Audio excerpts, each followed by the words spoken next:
젊은이 면접은 어떻게 됐나? 합격할 것 같아요. 그리고 오늘은 제가 모셔다 드릴게요. 폭설이 휘몰아치는 골목길, 한 청년이 리어카를 끌고 있었어요. 폐지 줍는 할머니를 도와주다가 인생의 마지막 기회일지도 모르는 면접을 망쳐버린 후였죠. 하지만 할머니가 걱정하실까봐 거짓말을 했습니다. 그 모습을 지켜보던 박진철 회장은 심장이 멎는 듯 했어요. 청년의 뒤에서 리어카를 밀고 있는 할머니는 그가 40년 전부터 찾아 헤매던 바로 그 여인이었던 거예요. 박 회장은 사색이 된 얼굴로 그들에게 다가갔습니다. 그리고는 무릎을 꿇고 오열하고 말았죠. 도대체 어떤 일이 있었던 걸까요? 사연 시작 전 구독과 좋아요를 눌러주시고 어디서 듣고 계신지 댓글 남겨주시면 그곳으로 행운이 가득 깃들기를 바라겠습니다. 서울에 기록적인 폭설이 내린 날이었습니다. 하늘은 새벽부터 쉬지 않고 눈을 쏟아내고 있었죠. 뉴스에서는 50년 만에 최악의 폭설이라며 시민들에게 외출을 자제하라고 거듭 당부했지만 관악구의 한 반지하 원룸에서는 누군가가 부스럭거리며 일어나고 있었습니다. 강은호 29살의 청년이었습니다. 춥다. 은호는 이불 속에서 몸을 웅크리며 신음했습니다. 보일러가 고장 난 지 벌써 한 달째였지만 월세조차 밀려있는 상황에서 수리비를 낼 엄두는 나지 않았죠. 차가운 공기가 뼛속까지 파고 들어왔습니다. 그는 떨리는 손으로 휴대폰을 집어들었습니다. 화면에 뜬 시간은 새벽 5시 30분. 오늘이구나. 태상그룹 최종 면접. 그에게는 인생을 걸어야 할 마지막 기회였습니다. 은호는 이불을 박차고 일어났습니다. 창문 너머로 보이는 풍경에 그는 잠시 할 말을 잃었죠. 골목길은 온통 하얗게 뒤덮여 있었고 눈은 여전히 거세게 내리고 있었습니다. 발등까지 쌓인 눈이 도로를 삼켜버린 것 같았어요. 욕실로 향한 은호는 수도꼭지를 틀었습니다. 차가운 물줄기가 쏟아져 나왔죠. 뜨거운 물은 보일러와 함께 사치품이 되어버린 지 오래였습니다. 그는 이를 악물고 얼음장 같은 물로 세수를 했습니다. 차가운 물이 얼굴에 닿자 정신이 번쩍 들었어요. 거울 속 자신의 모습을 바라봤습니다. 야위고 수척한 얼굴, 움푹 들어간 볼, 그늘진 눈가. 하지만 그의 눈빛만은 여전히 살아있었습니다. 포기를 모르는 강한 의지가 그 안에 담겨 있었어요. 은호는 방으로 돌아와 옷장을 열었습니다. 텅 빈 옷장 한 구석에 비닐에 쌓여 걸려있는 정장이 보였습니다. 그의 유일한 정장이자 마지막 희망이었죠. 3년 전 대학 졸업식 때 어머니께서 무리해서 사주신 것이었습니다. 아버지, 어머니, 오늘은 꼭. 그는 조심스럽게 비닐을 벗기며 중얼거렸습니다. 아버지는 은호가 어릴 적에 돌아가셨어요. 어머니도 작년에 오랜 투병 생활 끝에 세상을 떠나셨죠. 병원비와 장례비로 남은 건 빚뿐이었습니다. 은호는 그 빚을 갚기 위해 닥치는 대로 아르바이트를 하며 취업 준비를 병행했어요. 정장을 입고 넥타이를 매는 그의 손이 미세하게 떨렸습니다. 배고픔 때문이었죠. 어제도 컵라면 하나로 하루를 버텼습니다. 하지만 오늘만큼은 달랐어요. 태상그룹에 합격하면 모든 게 달라질 거라고 그는 스스로에게 다짐했습니다. 은호는 책상 서랍을 열어 이력서와 자기소개서를 꺼냈습니다. 수백 번은 읽었을 종이들이었지만 다시 한번 눈으로 훑었습니다. 학점 4.3, 토익 950점, 각종 공모전 수상 경력. 능력만 놓고 보면 누구에게도 뒤지지 않는다고 자부했습니다. 다만 집안 배경이나 연줄이 없을 뿐이었죠. 실력으로 승부하는 거야. 할 수 있어. 그는 서류를 가방에 넣고 현관으로 향했습니다. 낡은 구두를 신으며 다시 시간을 확인했죠. 평소 같으면 버스를 타고 가는데 30분이면 충분했지만 오늘은 상황이 달랐어요. 문을 열고 나서자 매서운 바람이 얼굴을 때렸습니다. 은호는 목도리를 단단히 감싸고 발걸음을 내디뎠어요. 반지하 계단은 이미 눈으로 가득 차 있었고 한 발 한 발이 조심스러웠습니다. 골목길로 나온 은호는 절망적인 광경을 마주했습니다. 버스 정류장에는 사람들이 발을 동동 구르며 서 있었지만 버스는 보이지 않았어요. 한 아주머니가 옆 사람에게 말했습니다. 버스가 다 멈췄대요. 도로가 다 막혔다고. 은호의 얼굴이 창백해졌습니다. 택시도 보이지 않았고 지하철역까지는 평소에도 30분은 걸어야 했죠. 게다가 이 눈길에서는 얼마나 걸릴지 알 수 없었습니다. 휴대폰을 꺼내 시간을 확인했습니다. 6시 10분. 면접은 9시였고 평소라면 충분한 시간이었지만 지금은 아니었어요. 은호는 잠시 망설였습니다. 포기하고 돌아갈까? 회사에 연락해서 사정을 설명할까? 아니야. 이런 걸로 포기할 순 없어. 그는 고개를 저으며 중얼거렸습니다. 3년 동안 수십 개의 회사에 지원했지만 최종 면접까지 간 건 태상그룹이 처음이었습니다. 게다가 태상그룹은 국내 10대 기업 중 하나였죠. 이런 기회가 다시 올지 알 수 없었습니다. 은호는 결심했습니다. 걸어서라도, 아니 뛰어서라도 가기로. 그는 가방을 단단히 메고 뛰기 시작했습니다. 눈 덮인 길은 미끄러웠고 한 발 한 발이 위태로웠지만 그는 멈추지 않았어요. 지나가는 사람들이 이상한 눈으로 쳐다봤습니다.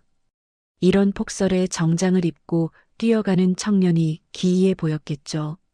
하지만 은호는 신경 쓸 겨를이 없었습니다. 오직 면접장에 도착하는 것만이 목표였으니까요. 10분쯤 뛰었을까요? 벌써 온몸이 땀으로 젖어 있었습니다.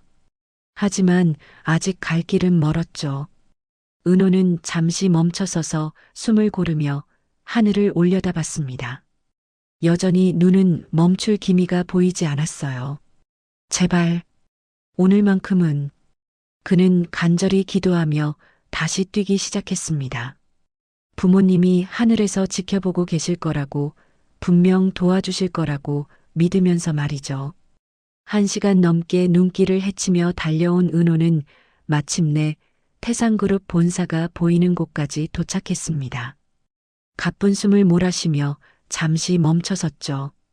휴대폰을 꺼내 확인한 시간은 8시 20분. 아직 40분이 남아 있었습니다. 다행이다. 겨우 도착했네. 온몸이 땀으로 흠뻑 젖어 있었지만 안도의 한숨이 나왔습니다. 하지만 태상그룹 본사로 가려면 앞에 보이는 가파른 언덕길을 올라가야 했죠. 평소에도 숨이 찰 정도로 경사가 심한 길인데 오늘은 눈까지 수북이 쌓여 있었습니다. 은호는 심호흡을 하고 다시 발걸음을 옮겼습니다. 그때였어요. 언덕 중간쯤에서 무언가 이상한 광경이 눈에 들어왔습니다. 누군가가 자기 몸집보다 훨씬 큰 리어카를 끌고 언덕을 오르려고 애쓰고 있었죠. 가까이 다가가니 이르는 넘어 보이는 할머니였습니다.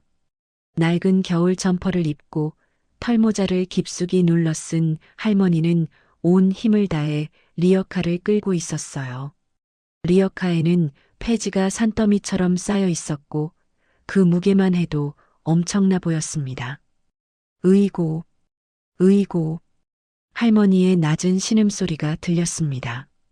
낡은 운동화는 눈길에 제대로 된 마찰력을 내지 못했고 한 발 내디딜 때마다 미끄러졌죠. 리어카 바퀴도 눈에 파묻혀 제대로 굴러가지 않았습니다. 은호는 잠시 망설였습니다. 시간이 촉박했고 자신도 지친 상태였으니까요. 하지만 할머니의 힘겨운 모습을 그냥 지나칠 수는 없었습니다. 막 다가가려는 순간이었어요. 아이고 머니나. 할머니의 비명과 함께 상황이 급변했습니다. 할머니의 낡은 운동화 밑창이 빙판에서 완전히 미끄러졌고 중심을 잃은 할머니는 옆으로 넘어졌습니다. 동시에 할머니의 손에서 놓친 리어카가 중력을 이기지 못하고 뒤로 밀려 내려가기 시작했죠. 순간 은호의 머릿속이 하얗게 변했습니다. 무거운 리어카가 언덕 아래로 굴러내려가면 큰 사고가 날 게 분명했어요. 아래쪽에는 횡단보도가 있었고 사람들이 지나다니고 있었으니까요. 은호는 생각할 겨를도 없이 몸이 먼저 움직였습니다. 안 돼. 그는 온 힘을 다해 달려가 미끄러지는 리어카를 향해 몸을 날렸습니다. 마치 축구 골키퍼가 공을 막듯이 온몸을 던져 리어카 앞을 가로막았죠. 쿵! 둔탁한 충격음과 함께 은호의 몸이 눈밭에 처박혔습니다. 리어카의 무게가 그대로 전해졌고 등과 어깨에 엄청난 충격이 가해졌어요.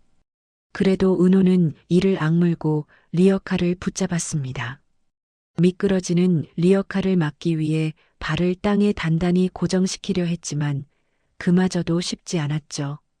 결국 은호는 리어카와 함께 조금 더 미끄러져 내려갔습니다. 그 과정에서 정장 바지가 찢어졌고 재킷은 눈과 진흙으로 엉망이 되었어요. 하지만 다행히 리어카는 멈췄고 큰 사고는 일어나지 않았습니다. 헉! 헉! 은호는 거친 숨을 몰아쉬며 천천히 일어났습니다. 온몸이 욱신거렸고 특히 오른쪽 무릎과 팔꿈치가 심하게 쓰라렸죠.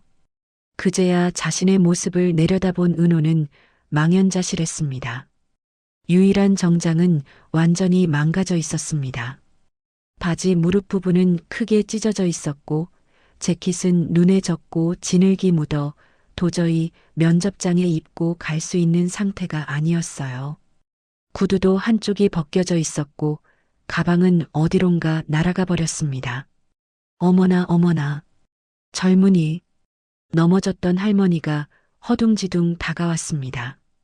다행히 할머니는 큰 부상은 없어 보였지만 은호를 보는 눈에는 죄책감이 가득했죠. 아이고, 이를 어쩌나. 젊은이. 내가 다 망쳐놨구먼. 할머니는 떨리는 손으로 은호의 옷에 묻은 눈을 털어주려 했지만 이미 늦은 상태였습니다. 은호는 애써 미소를 지으며 말했어요. 아니에요, 할머니. 괜찮습니다. 할머니가 다치지 않으셔서 다행이에요. 괜찮긴 뭐가 괜찮아. 옷이 이렇게 됐는데. 할머니의 눈가에 눈물이 맺혔습니다.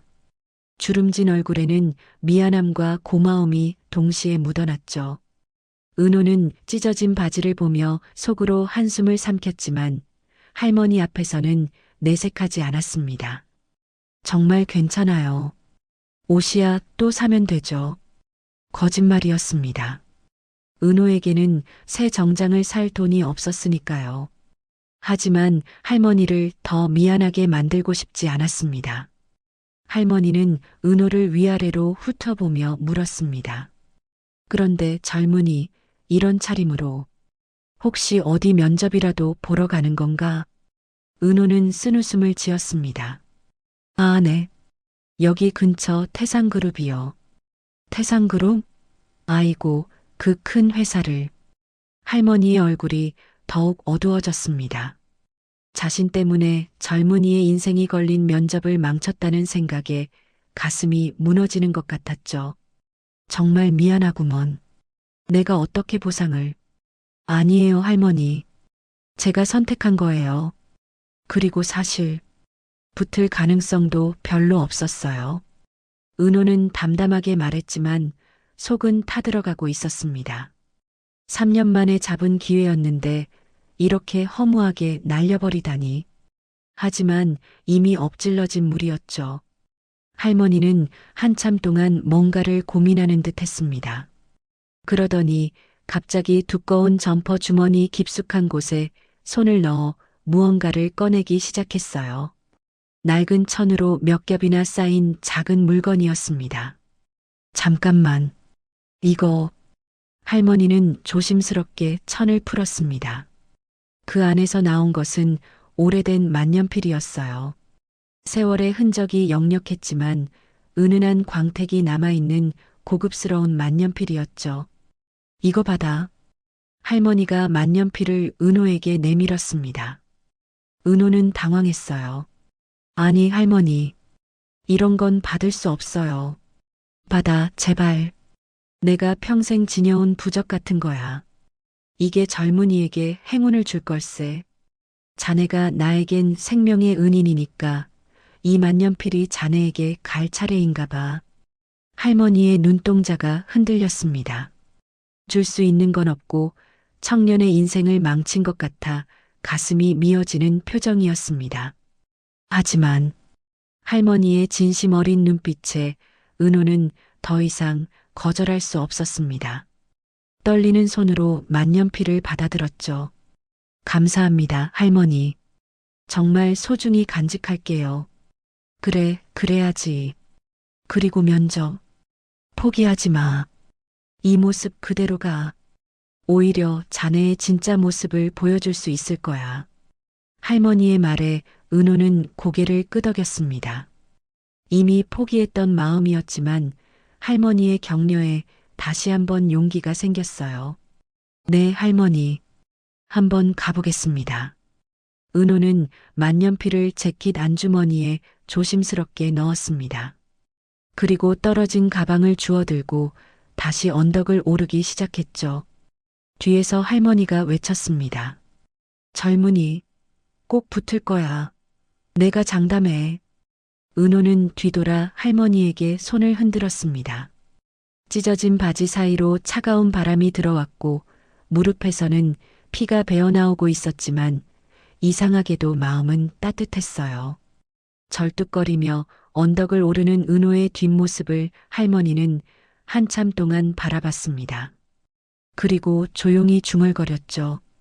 그래, 착한 일은 반드시 보상받는 법이지. 젊은이, 자네는 꼭 성공할 거야. 은호는 마침내 태상그룹 본사 앞에 도착했습니다. 거대한 유리 건물이 위압적으로 서 있었죠. 정문 앞에 선 경비원들이 은호를 보고 수군거렸습니다. 저 사람 뭐야? 노숙자인가? 아니면 사고라도 난 건가? 은호는 그들의 시선을 애써 무시하고 건물 안으로 들어갔습니다.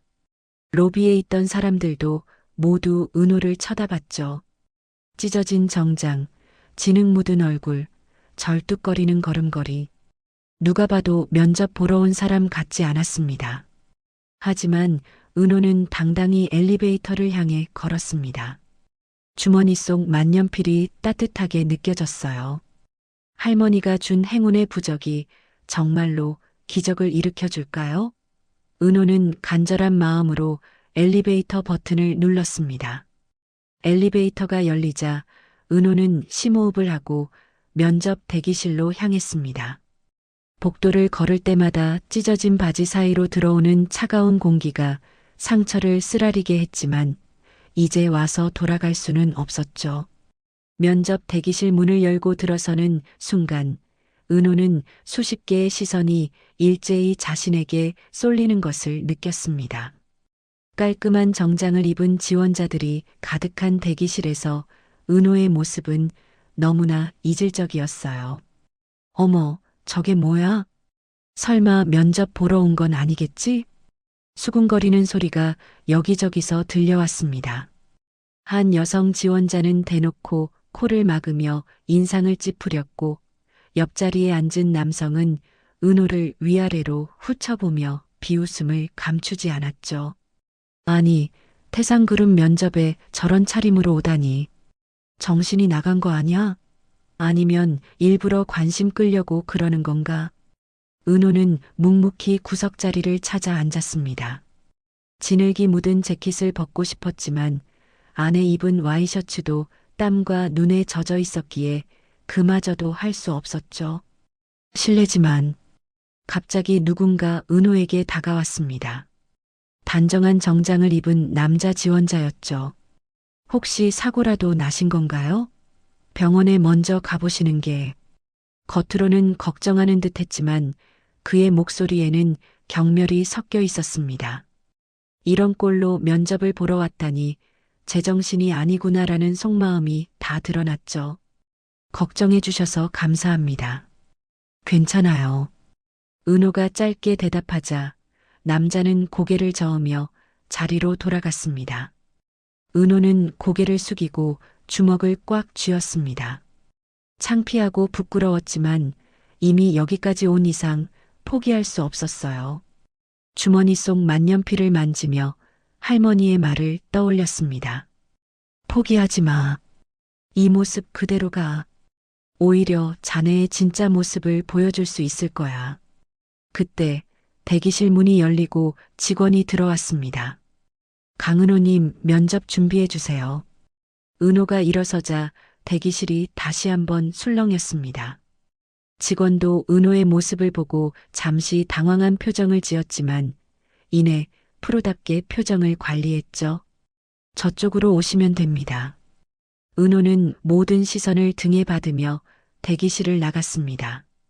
복도를 걸으며 직원이 조심스럽게 물었어요. 혹시 괜찮으신가요? 잠시 정리할 시간을 드릴까요?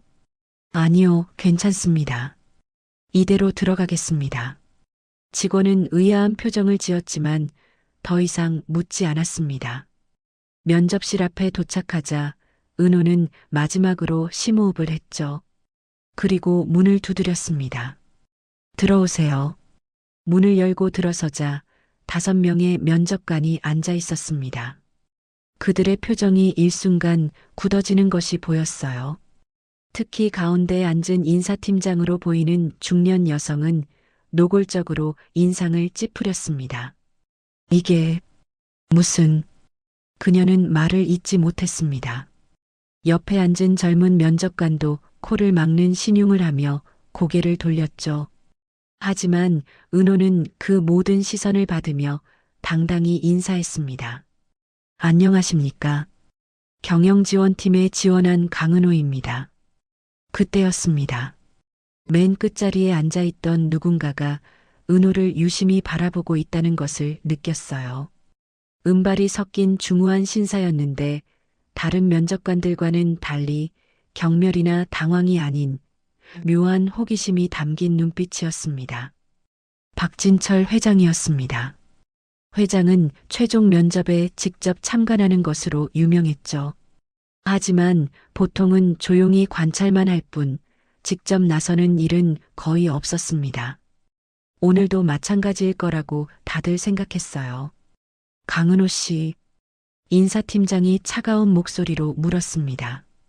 지금 그 차림이 뭡니까? 설명해 보세요. 다른 면접관들도 기가 막힌다는 표정으로 은호를 바라봤습니다. 누군가는 이미 탈락을 확정짓고 서류를 덮기도 했죠. 은호는 잠시 침묵했습니다. 변명을 늘어놓을 수도 있었고 동정심을 유발할 수도 있었어요. 하지만 그는 다른 선택을 했습니다. 죄송합니다. 오늘 오는 길에 사고가 있었습니다. 제가 판단을 잘못했고 그 결과 이런 모습으로 면접장에 오게 되었습니다. 사고요? 무슨 사고였길래? 젊은 남자 면접관이 비아냥거리듯 물었습니다. 은호는 담담하게 대답했어요.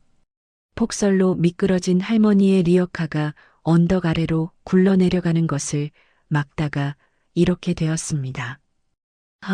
정말 기가 막히네요. 인사팀장이 코웃음을 쳤습니다. 그래서요? 할머니를 도와줬으니 이해해 달라는 건가요? 남을 돕는 것도 좋지만 중요한 면접에 이런 모습으로 오는 게 과연 책임감 있는 행동입니까? 날카로운 비판이 이어졌습니다. 다른 면접관들도 고개를 끄덕이며 동조했죠. 하지만 은호는 당황하지 않았습니다. 맞습니다. 제가 시간 관리를 제대로 하지 못했고 우선순위를 잘못 판단했습니다. 변명의 여지가 없습니다. 그런데도 면접을 포기하지 않고 온 이유가 뭡니까? 이번에는 다른 면접관이 물었습니다. 은호는 곧바로 대답했어요. 포기는 제게 없는 선택지였기 때문입니다.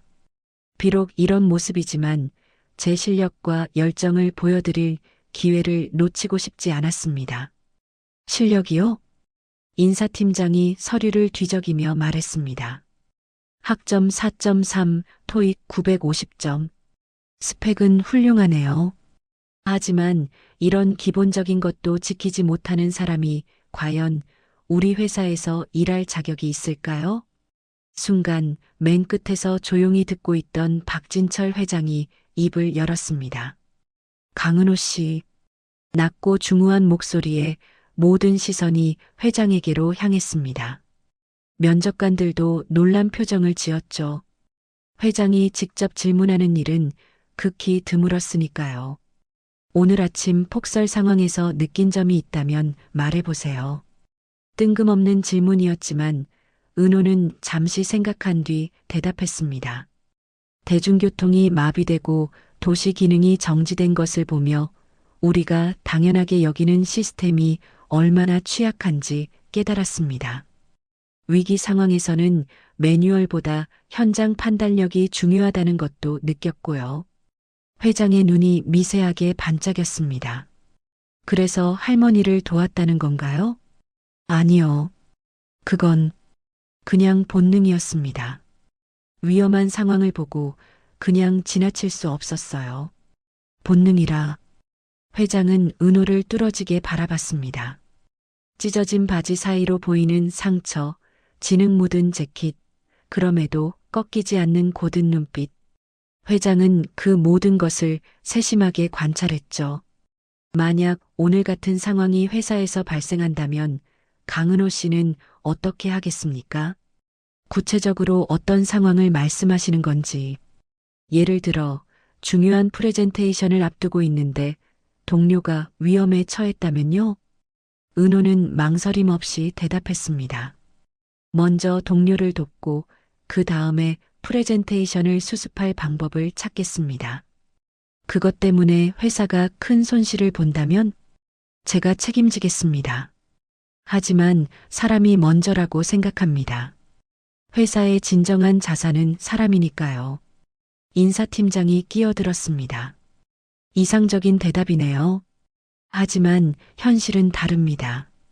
비즈니스는 감정이 아니라 이성으로 하는 거예요. 은호가 대답하려는 순간 회장이 다시 물었습니다. 그 할머니는 왜 폭설에 리어카를 끌고 있었을까요? 예상치 못한 질문에 은호는 잠시 당황했지만 이내 대답했습니다. 생계 때문이었을 겁니다. 폐지를 주워 파는 게 하루 벌이인 분들은 날씨가 나빠도 나올 수밖에 없으니까요. 그런 분들을 위해 우리 회사가 할 수 있는 일은 뭐가 있을까요? 이번엔 정말 예상 밖의 질문이었습니다. 다른 면접관들도 의아한 표정을 지었죠. 은호는 잠시 고민하다 말했습니다. 재활용 시스템을 개선하거나 노인 일자리 창출 프로그램을 만들 수 있을 것 같습니다. 기업의 사회적 책임 차원에서요. 회장은 미세하게 고개를 끄덕였습니다. 그리고는 다시 침묵에 잠겼죠.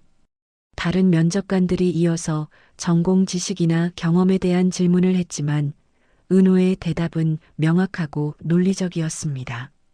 비록 겉모습은 엉망이었지만 은호의 답변 하나하나에는 단단한 내공이 느껴졌어요. 회장은 아무 말 없이 은호를 바라봤습니다.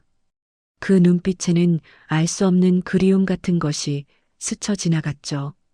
마치 오래전 누군가를 떠올리는 듯한 표정이었습니다. 수고했습니다. 나가보세요. 인사팀장의 차가운 목소리에 은호는 일어섰습니다. 면접관들을 향해 깊이 인사했어요. 감사합니다. 좋은 기회 주셔서 감사했습니다. 그런데 아무도 눈치채지 못했지만 재킷 안주머니에는 작은 구멍이 나 있었어요. 은호가 인사를 하며 몸을 굽히는 순간 그 구멍 사이로 할머니가 준 만년필이 소리 없이 미끄러져 나왔습니다. 두꺼운 카펫 위로 떨어진 만년필은 아무 소리도 내지 않았어요. 은호는 그 사실을 전혀 모른 채 문을 열고 면접실을 나갔습니다. 문이 닫히고 면접실에는 잠시 침묵이 흘렀습니다. 면접관들은 서로 눈빛을 교환하며 고개를 저었죠. 정말 어이없는 면접이었네요. 인사팀장이 한숨을 쉬며 말했습니다. 스펙이 아무리 좋아도 이건 아니죠. 기본이 안 되어 있어요. 맞아요. 회사 이미지를 생각해서라도 저런 사람은. 젊은 면접관이 동조했습니다.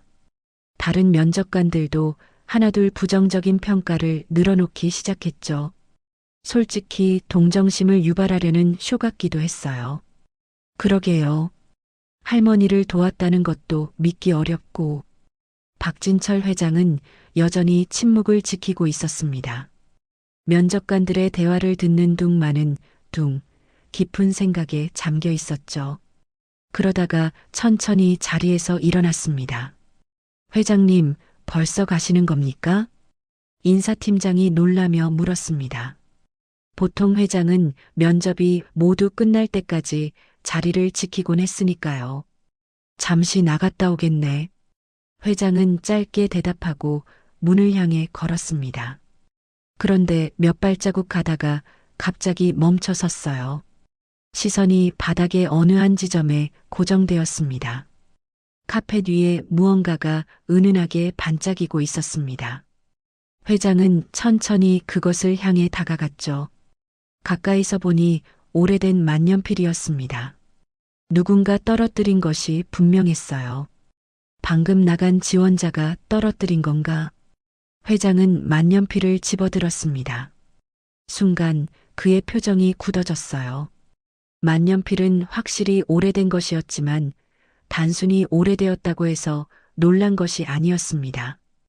뚜껑 부분을 자세히 보니 희미하게 이니셜이 새겨져 있었습니다. 세월이 흘러 많이 닳았지만 여전히 읽을 수 있을 정도였죠. J. C. 파크. 회장의 손이 미세하게 떨리기 시작했습니다. 진철박. 자신의 이름 이니셜을 새긴 것이었죠. 하지만 그것보다 더 충격적인 것은 이 만년필 자체였습니다. 이게 어떻게... 회장은 떨리는 손으로 만년필을 돌려가며 살펴봤습니다.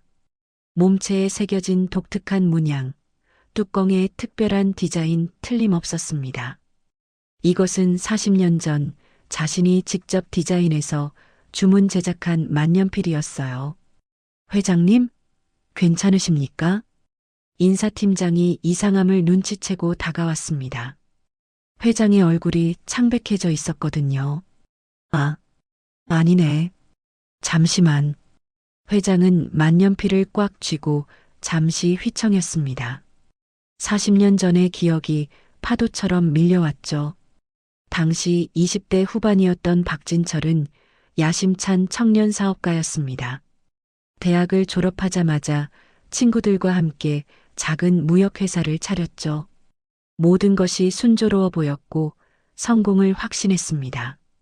그때 제작한 것이 바로 이 만년필이었어요. 내가 반드시 성공해서 이 펜으로 큰 계약서에 사인을 할 거야. 그렇게 말하며 거금을 들여 특별 제작한 만년필이었습니다. 세상에 단 하나뿐인 자신만의 만년필이었던 거죠. 계속해서 40년 전의 기억이 마치 어제 일처럼 선명하게 떠올랐지만 지금은 과거에 빠져 있을 때가 아니었습니다. 김 팀장, 회장이 갑자기 큰 소리로 인사팀장을 불렀습니다. 깜짝 놀란 인사팀장이 다가왔어요. 예, 회장님. 이 펜을 떨어뜨린 지원자를 당장 찾아오게. 회장의 목소리에는 절박함이 묻어났습니다. 인사팀장은 당황한 표정으로 물었죠.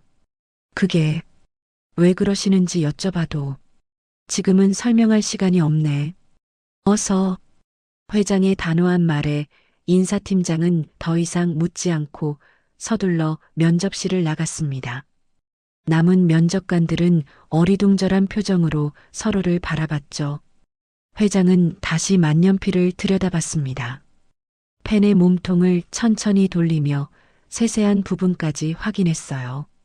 펜촉 부분의 특별한 각인, 몸통에 새겨진 미세한 패턴, 모든 것이 자신이 디자인한 그대로였습니다. 하지만 어떻게 이게 그 청년에게 머릿속이 복잡해졌습니다. 40년 전 국밥집에 남겨둔 이 만년필이 어떤 경로로 오늘 면접장에 나타난 것일까요? 그리고 그 청년은 이 만년필을 어디서 얻은 것일까요? 그때 회장의 비서가 헐레벌떡 들어왔습니다. 회장님, CCTV 확인했습니다. 강은호 지원자가 만년필을 떨어뜨린 게 맞습니다. 비서는 태블릿을 들어 CCTV 화면을 보여줬습니다. 은호가 인사를 하며 일어서는 순간 재킷 주머니에서 무언가가 떨어지는 장면이 선명하게 찍혀 있었죠. 강은호. 그래, 그 지원자 이력서 가져왔나? 예, 여기 있습니다. 비서가 서류를 건넸습니다. 회장은 급하게 이력서를 훑어봤어요. 29살 관악구 거주, 부모님 모두 사망, 학자금 대출과 각종 빚이 있는 상황. 불쌍한 청년이군. 회장은 중얼거렸습니다. 그러다가 갑자기 고개를 들었어요. 차를 준비해. 지금 당장 이 주소로 가야겠네. 예. 회장님이 직접 가신다고요? 비서는 놀란 표정을 지었습니다. 태상그룹 회장이 지원자를 찾아간다는 것은 상상도 할 수 없는 일이었으니까요. 그래. 그리고 혹시 이 청년이 벌써 집에 도착했는지 확인해봐. 알겠습니다. 그런데 회장님, 정말 괜찮으신가요? 안색이. 괜찮아. 어서 준비해. 회장은 다시 만년필을 바라봤습니다. 이 만년필이 어떻게 그 청년에게 갔을까? 여러 가능성이 머릿속을 스쳐 지나갔죠. 정말 혹시 그분이 살아계신 걸까? 40년 전 국밥집 아주머니의 얼굴이 떠올랐습니다. 만약 그분이 살아계신다면 이 만년필을 40년 동안 간직하고 계셨단 말인가요?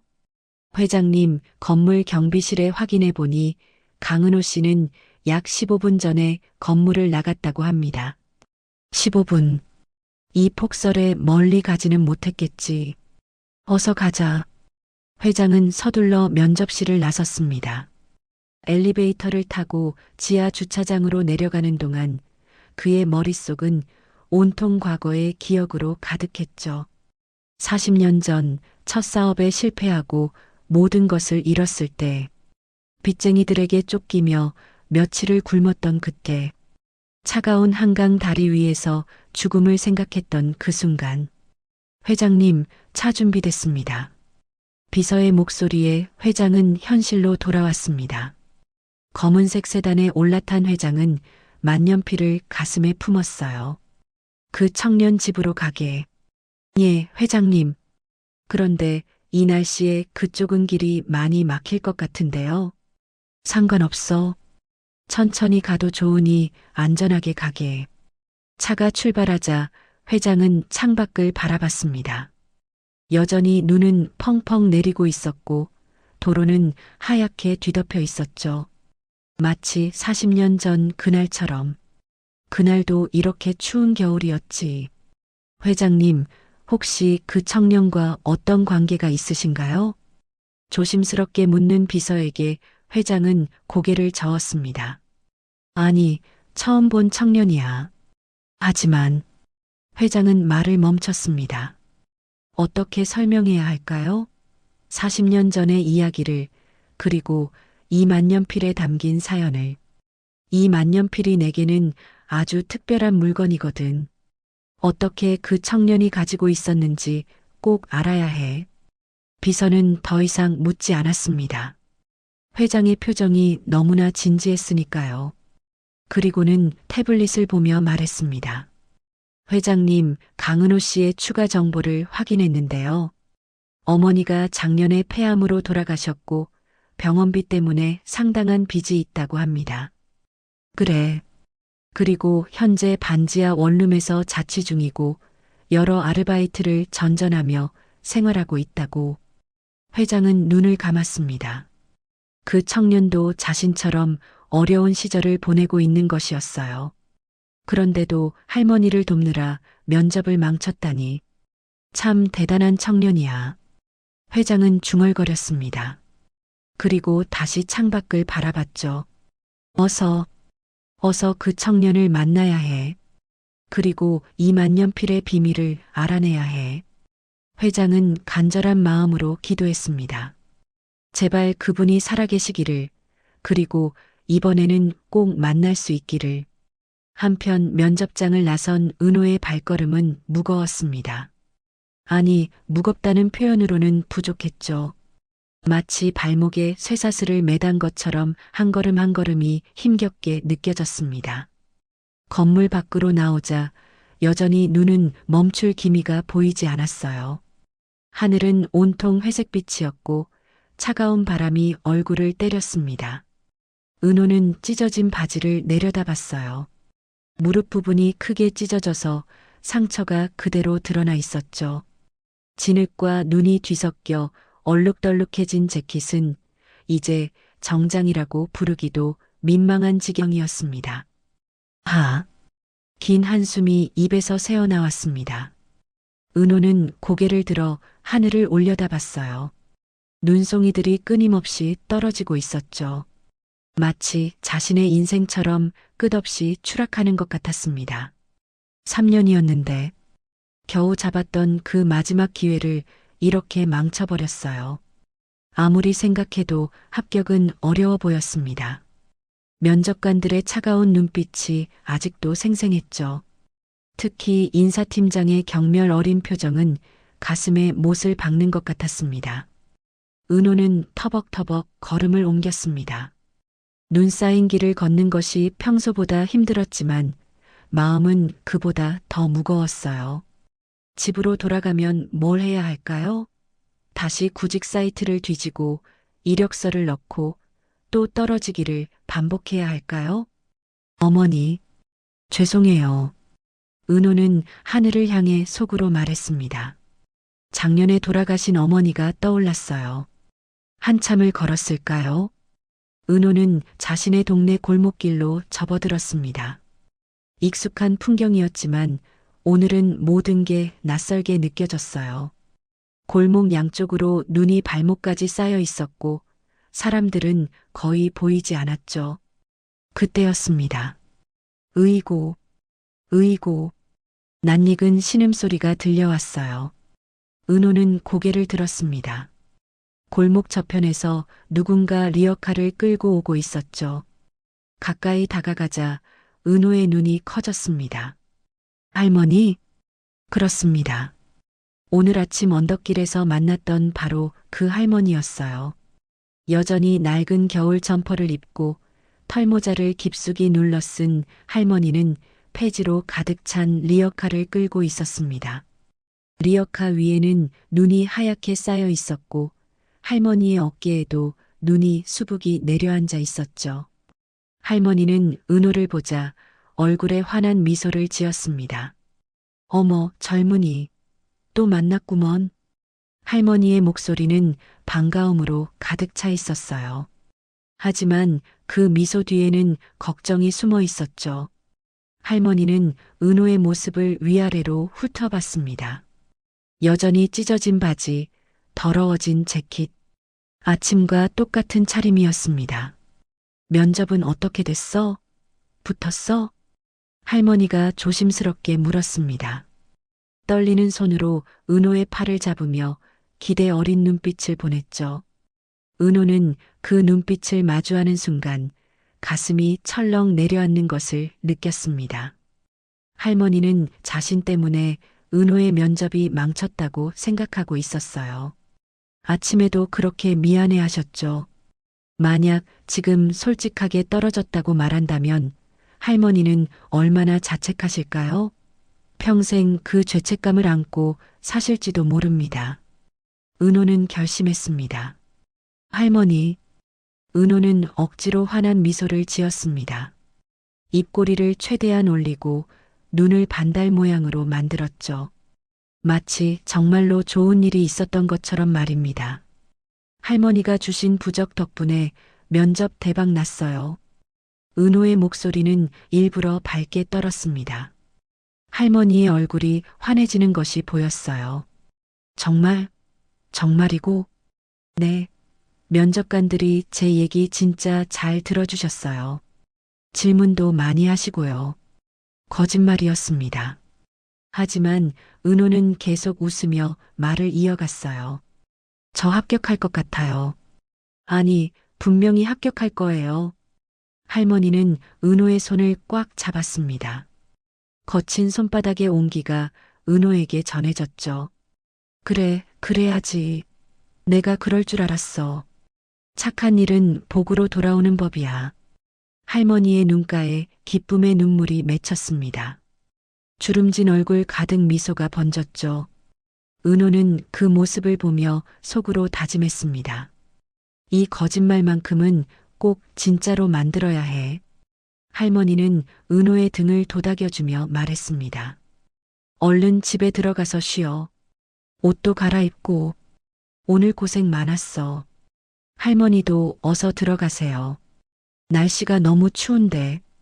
은호가 말하다 멈췄습니다. 할머니의 뒤에 있는 리어카가 눈에 들어왔거든요. 폐지가 산더미처럼 쌓여 있었고 그 위로 눈이 계속 내리고 있었죠. 할머니는 이 무거운 리어카를 혼자 끌고 어디까지 가실 작정이었을까요? 은호는 할머니의 손을 들여다봤습니다.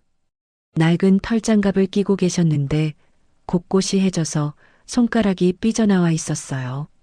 그 손가락들은 추위에 시퍼렇게 질려 있었습니다.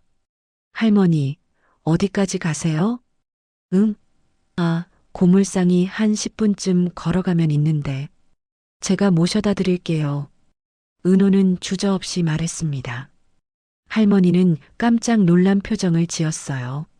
아니야, 아니야. 자네 지금 지쳤을 텐데 무슨. 괜찮아요. 오늘 눈이 너무 많이 와서 할머니 혼자 가시면 힘드시잖아요. 은호는 이미 리어카 손잡이를 잡고 있었습니다. 장갑도 끼지 않은 맨손이었죠. 차가운 쇠 손잡이가 손바닥을 파고들었지만 은호는 개의치 않았습니다. 젊으니 장갑이라도 껴야지. 괜찮아요. 금방이에요. 은호는 리어카를 끌기 시작했습니다. 생각보다 무거웠어요. 폐지가 눈에 젖어서 더 무거워진 것 같았죠. 하지만 오늘 아침 이 리어카가 언덕을 미끄러져 내려갈 때를 생각하면 이 정도는 아무것도 아니었습니다. 어디로 가면 돼요, 할머니? 저기, 골목 끝까지 가서 오른쪽으로 돌면 돼. 할머니는 뒤에서 리어카를 밀었습니다. 둘이서 함께 눈길을 걸어갔죠. 발자국이 눈 위에 깊게 찍혔고 리어카 바퀴가 선명한 자국을 남겼습니다. 젊은이 정말 미안하구먼. 자네가 면접 보고 왔는데. 아니에요, 할머니. 저 멀쩡해요. 오히려 제가 할머니 덕분에 힘이 났어요. 거짓말 반, 진심 반이었습니다. 분명 몸은 지쳤지만 할머니와 함께 걷는 이 시간이 묘하게 위로가 되었거든요. 적어도 혼자 자괴감에 빠져 집으로 돌아가는 것보다는 나았습니다. 찬바람이 불어왔지만 은호는 리어카 손잡이를 놓지 않았습니다. 맨손은 이미 감각이 없을 정도로 얼어붙었지만 그래도 괜찮았어요. 할머니는 뒤에서 리어카를 밀며 중얼거렸습니다. 세상에 이런 젊은이가 다 있나? 부모님이 정말 잘 키우셨어. 그 말을 들은 은호의 눈시울이 뜨거워졌습니다. 돌아가신 부모님 생각이 났거든요. 특히 어머니의 목소리가 귓가에 맴돌았습니다. 은호야, 힘들어도 남 도울 줄 아는 사람이 되렴. 그게 진짜 멋진 사람이란다. 은호는 눈물을 참으며 리어카를 끌었습니다. 두 사람은 말없이 하얀 세상 속을 걸어갔습니다. 그때 골목 어귀에 검은색 세단 한 대가 조용히 멈춰 섰습니다. 차 안에는 박진철 회장이 앉아 있었어요. 그는 한참 동안 창밖을 응시하고 있었습니다. 숨을 쉬는 것조차 조심스러운 듯 얼어붙은 표정으로 말이죠. 비서가 조심스럽게 물었습니다. 회장님, 저기 맞으신 겁니까? 회장은 대답하지 않았습니다. 그저 떨리는 손으로 창문을 가리켰을 뿐이었죠. 비서가 회장의 시선을 따라 창밖을 바라봤어요. 눈보라가 휘몰아치는 골목길이었습니다. 그 속에서 두 사람이 리어카를 끌고 천천히 걸어오고 있었죠. 한 명은 젊은 청년이었고 다른 한 명은 허리가 굽은 노인이었습니다. 청년은 앞에서 리어카를 끌고 있었어요. 장갑도 끼지 않은 맨손으로요. 할머니는 뒤에서 리어카를 밀고 있었죠. 회장의 눈이 할머니의 옆모습에 고정되었습니다. 낡은 겨울 점퍼, 털모자, 허리를 굽힌 채 리어카를 미는 모습. 회장의 눈동자가 흔들렸어요. 심장이 쿵쿵 뛰기 시작했죠. 숨이 가빠졌습니다. 설마. 회장은 눈을 깜빡이며 다시 봤습니다. 세월이 흘러주름이 깊어지고 허리가 굽었지만 그 옆모습만은 변하지 않았어요. 40년 전 빗속에서 국밥을 말아주던 그 여인의 모습이 선명하게 겹쳐졌습니다. 회장의 눈가에 눈물이 맺혔습니다. 떨리는 손으로 입을 막았어요. 목이 메어 말이 나오지 않았죠. 회장님? 비서가 놀라며 회장을 쳐다봤습니다. 태상그룹의 회장이 그 누구 앞에서도 흔들림 없던 박진철 회장이 지금 눈물을 흘리고 있었으니까요. 회장은 떨리는 목소리로 말했습니다. 차를 세우게. 여기서 내리겠네. 예. 하지만 눈이. 어서. 회장의 다급한 목소리에 비서는 더 이상 말하지 못했습니다. 차가 완전히 멈추자 회장은 문을 열고 밖으로 나갔어요. 차가운 바람이 얼굴을 때렸습니다. 눈송이들이 회장의 코트에 내려앉았죠. 하지만 회장은 추위를 느끼지 못했습니다. 오직 저 앞에서 걸어오는 두 사람만이 눈에 들어왔어요. 회장은 한 걸음 한 걸음 다가갔습니다. 구두가 눈 속에 푹푹 빠졌지만 개의치 않았어요. 고급 코트 자락이 눈에 젖어들었지만 신경 쓰지 않았습니다. 가까워질수록 회장의 심장은 더 빠르게 뛰었어요. 손은 더욱 떨렸고 숨은 더욱 가빠졌죠. 40년을 찾아 헤맨 그 얼굴이 바로 눈앞에 있었습니다. 은호가 먼저 회장을 발견했습니다. 은호는 갑자기 눈앞을 가로막는 신사를 보고 멈춰 섰어요. 리어카도 덩달아 멈췄죠. 할머니도 고개를 들어 앞을 바라봤습니다. 왜 그래, 젊은이? 할머니가 물었을 때 회장은 이미 두 사람 바로 앞까지 와 있었습니다. 은호는 회장을 알아봤어요. 오늘 아침 면접장에서 봤던 태상그룹의 박진철 회장이었죠. 은호의 얼굴이 창백해졌습니다. 왜 회장님이 여기에? 은호의 머릿속이 복잡해졌어요. 혹시 면접 결과를 직접 알려주러 오신 건가? 아니면 자신이 무슨 잘못이라도 저지른 건가? 온갖 생각이 머릿속을 스쳤죠. 하지만 회장은 은호를 보지 않았습니다. 그의 시선은 오직 할머니에게만 고정되어 있었어요. 마치 세상에 할머니 한 분만 존재하는 것처럼요. 회장의 입술이 떨렸습니다. 무언가 말하려 했지만 목이 메어 소리가 나오지 않았죠. 그는 한 걸음 더 다가갔습니다. 할머니와의 거리가 두 걸음밖에 남지 않았어요. 할머니는 회장을 올려다봤습니다. 은발이 섞인 중후한 신사, 고급스러운 코트, 품격 있는 자태, 완전히 낯선 사람이었어요. 이렇게 잘 차려입은 양반을 골목길에서 마주치는 일은 평생 몇 번 없었죠. 실례지만 누구신지 할머니가 조심스럽게 물었을 때였습니다. 회장이 무릎을 꿇었어요. 털썩?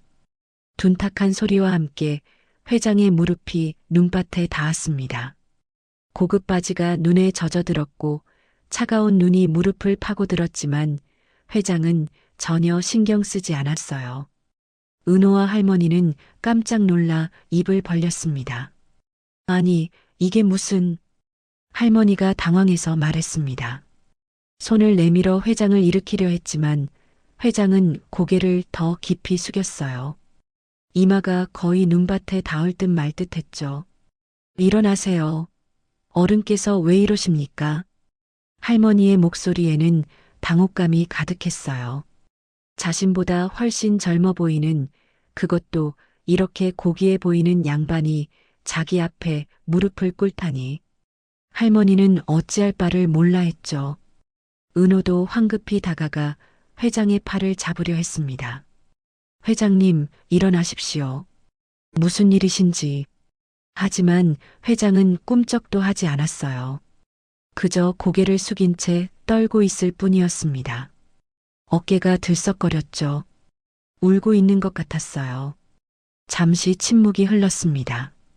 눈은 계속 내렸고 세 사람은 그 자리에 얼어붙은 듯 멈춰 있었어요. 한참 후 회장이 떨리는 목소리로 입을 열었습니다. 아주머니. 그 목소리는 너무나 간절했어요. 마치 수십 년 동안 꾹꾹 눌러 담아두었던 감정이 한꺼번에 터져 나오는 것 같았죠. 회장은 떨리는 손을 가슴에 얹었습니다. 눈물이 뺨을 타고 흘러내렸어요. 회장은 잠시 말을 멈췄습니다. 목이 메었거든요. 깊게 숨을 들이마시고 다시 입을 열었어요. 저는 박진철이라고 합니다. 할머니는 그 이름을 듣는 순간 온몸이 굳어졌습니다. 박진철. 40년 동안 편지에서 수없이 읽었던 그 이름. 그 사람이 진짜 이 사람인 걸까요? 회장은 계속 말을 이어갔습니다. 40년 전 겨울이었습니다. 회장의 목소리는 점점 더 떨렸어요. 눈물이 멈추지 않고 흘러내렸죠. 그때 회장은 잠시 숨을 고르며 말을 이었습니다. 거리를 헤매던 노숙자였습니다. 회장은 떨리는 손을 가슴에 얹었습니다. 아주머니의 국밥집에서 밥을 얻어먹었던 그 노숙인입니다. 할머니는 떨리는 손으로 입을 틀어막았습니다. 눈이 커졌고 온몸이 얼어붙었어요. 너무 늦게 와서 정말 죄송합니다. 할머니의 떨리는 눈빛을 본 회장의 눈앞에 40년 전 그 겨울이 생생하게 펼쳐졌습니다. 40년 전 겨울, 28살의 박진철은 세상을 다 가진 듯 당당했습니다. 진철아, 축하한다. 야, 우리 이제 대박 나는 거 아니야? 대학 동기들이 사무실에 모여 샴페인을 터뜨렸어요. 작은 사무실이었지만 청년들의 꿈은 하늘을 찔렀죠. 벽에는 방금 걸어놓은 간판이 빛나고 있었습니다. 진성무역 주식회사. 진철과 친구 성우가 합쳐 만든 회사 이름이었어요. 둘은 대학 시절부터 사업을 꿈꿨고 졸업하자마자 바로 무역회사를 차렸죠. 이바들 3년 안에 우리 강남에 사무실 옮긴다. 진철이 샴페인 잔을 높이 들며 외쳤습니다. 28살 청년의 얼굴에는 자신감이 넘쳐 흘렀어요. 5년 안에는 해외 지사도 낸다. 성우도 덩달아 외쳤죠. 청년들의 웃음소리가 작은 사무실을 가득 채웠습니다. 진철은 책상 서랍을 열어 작은 상자를 꺼냈어요. 그 안에는 만년필이 들어 있었습니다. 검은색 몸통에 은색 장식이 들어간 자신이 직접 디자인해서 주문 제작한 만년필이었죠. 이걸로 첫 계약서에 사인할 거야. 진철은 만년필을 꺼내 들고 허공에 사인을 하는 신용을 했습니다. 친구들이 박수를 쳤어요. 멋있다, 진철아. 역시 우리 사장님. 그때만 해도 진철은 몰랐습니다. 이 만년필이 앞으로 자신의 유일한 재산이 될 거라는 것을요. 처음 6개월은 순조로웠습니다. 작은 거래들이 성사되었고 매출이 조금씩 올라갔어요. 진철은 더 큰 거래를 따내기 위해 동분서주했죠. 그러던 어느 날 기회가 왔습니다. 박 사장님, 이번 건 정말 큰 겁니다. 성공하면 1년치 매출을 한 번에 올릴 수 있어요. 거래처 사장이 말했습니다. 진철의 눈이 반짝였어요. 얼마나 큰 건데요? 1억 원 규모입니다. 다만, 진철의 눈이 휘둥그레졌습니다. 다만, 성금을 좀 내셔야 합니다. 2천만 원 정도요. 2천만 원. 40년 전에 진철에게는 엄청난 금액이었어요. 회사 자본금 전부를 쏟아부어도 모자랐죠. 대출을 받으시면 됩니다. 계약서만 있으면 은행에서 바로 나와요. 진철은 고민했습니다. 위험했어요. 하지만 이 기회를 놓치면 언제 또 이런 큰 건이 올까요? 좋습니다. 하겠습니다. 진철은 결국 대출을 받았습니다. 집을 담보로 잡히고 친구들에게도 돈을 빌렸어요. 부모님의 노후 자금까지 끌어다 썼죠. 진철아, 괜찮겠니? 어머니가 걱정스럽게 물었습니다. 걱정 마세요, 어머니. 이번 거래만 성공하면 다 갚을 수 있어요. 아니, 몇 배로 돌려드릴게요. 진철은 자신만만했습니다. 계약서에 만년필로 사인을 하는 순간 세상을 다 가진 기분이었죠. 하지만 한 달 후 거래처에서 연락이 왔습니다. 박 사장님, 죄송합니다. 거래가 무산됐습니다. 뭐라고요? 상대 회사가 부도가 났습니다. 저희도 큰 손해를 봤어요. 전화기를 든 진철의 손이 떨렸습니다. 그럼 제가 낸 성금은요? 그게 돌려드릴 수가 없습니다. 저희도 파산 직전이거든요. 전화는 끊겼습니다. 진철은 멍하니 서 있었어요. 2억. 한순간에 날아가 버렸습니다. 진철아, 대체 무슨 일이야? 성우가 다급하게 물었습니다. 진철은 대답할 수 없었어요. 입이 떨어지지 않았죠. 다음 날부터 빚쟁이들이 찾아오기 시작했습니다. 박진철 씨, 문 열어요. 돈 갚을 때까지 안 갈 겁니다. 사무실 문을 두드리는 소리가 그치지 않았어요. 진철은 사무실 안에 숨어 떨고 있었죠. 친구들은 하나둘 떠나갔습니다. 미안해, 진철아. 나도 빌려준 돈이 있어서 더 이상은 못 도와주겠어. 나도 미안하다. 가족들이 뭐라고 해서. 성우마저 떠났을 때 진철은 완전히 혼자가 되었습니다. 은행에서는 집을 압류했어요. 부모님은 평생 모은 돈을 잃었죠. 어머니는 눈물을 흘리며 말했습니다. 괜찮다, 진철아. 돈은 다시 벌 수 있어. 내가 건강하면 그걸로 됐어. 하지만 진철은 차마 부모님을 쳐다볼 수 없었습니다. 자신 때문에 부모님의 노후가 망가졌거든요. 그렇게 3개월이 지났습니다. 진철은 거리를 헤매고 있었어요. 사무실도 집도 모든 것을 잃었습니다. 주머니에는 1,000원도 남지 않았죠. 다시 겨울이 돌아왔습니다. 눈이 내리기 시작했어요. 그날은 유난히 추운 겨울의 이른 새벽이었습니다. 춥다. 진철은 떨리는 몸을 움켜쥐며 걸었습니다. 며칠째 제대로 먹지 못했어요. 이렇게 살 바에야. 진철의 머릿속에 어두운 생각이 스쳤습니다. 한강이 보였어요. 다리 위에 서서 아래를 내려다봤죠. 시커먼 강물이 흐르고 있었습니다. 뛰어내리면 모든 게 끝나겠지. 진철은 난간에 손을 얹었습니다. 차가운 쇠가 손바닥을 파고들었어요. 한 발만 올리면 되었죠. 그때였습니다. 젊은 양반. 뒤에서 누군가 불렀습니다. 진철은 고개를 돌렸어요.